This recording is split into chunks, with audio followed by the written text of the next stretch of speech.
Et donc, comme je vous le disais, nous retrouvons d'ailleurs notre envoyé spécial Khardin Batash qui est en direct de Istanbul et en face de l'emblématique mosquée Hagia Sophia. Bonsoir Khardin. Bonsoir Neriman.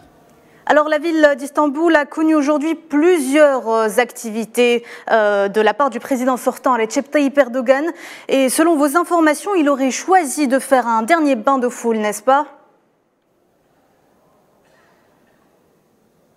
Oui, exactement, Neriman. Le président et candidat aux élections présidentielles Recep Tayyip Erdogan qui a passé la journée ici à Istanbul à faire des bains de foule, comme vous le dites, et ce à quelques heures donc, du début du silence électoral qui a pris effet à 18h. Recep Tayyip Erdogan qui, selon nos informations, devrait justement observer la prière du soir ici à la mosquée Hagia Sophia, après avoir bien entendu animé un dernier meeting auprès de ses partisans au quartier justement de Beyoğlu ici à Istanbul, un meeting qui a connu donc la participation de plusieurs ministres et proches justement de la coalition qui accompagnera justement le président Erdogan dans ces élections, à l'image du ministre de l'Intérieur Soylu, et qui a vu donc l'affluence de plusieurs centaines de partisans du président et candidats à l'élection présidentielle.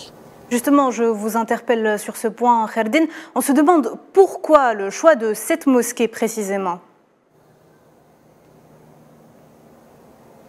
Eh bien, Nariman, après avoir passé les dernières heures à essayer de séduire les abstentionnistes potentiels, bien entendu, et les indécis qui n'avaient pas choisi encore de camp pour ces élections présidentielles et législatives, également, les candidats ont choisi de revenir, donc d'opérer un retour aux sources et de camper sur leur position idéologique. Donc le président Tayyip Erdogan viendra ici même comme un symbole prier à la mosquée Hagia Sophia, justement mosquée qui, grâce à lui, est redevenue mosquée après avoir été uniquement un musée en 2020 et qui, rappelez-vous, avait suscité donc beaucoup de réactions chez les opposants du président Erdogan. Donc retour aux sources symboliques de son appartenance au courant islamique, parce que dans le même temps, son adversaire Kemal Kılıçdaroğlu sera quant à lui, ira se recueillir sur le tombeau donc, de Kemal Atatürk, principal symbole justement de la laïcité ici en Turquie. Lui aussi voilà, préfère revenir à ses sources idéologiques et draguer ses électeurs potentiels et ses partisans avant l'heure fatidique qui commencera demain à partir de 8h. La campagne électorale est donc officiellement terminée. Quelle est la prochaine étape ?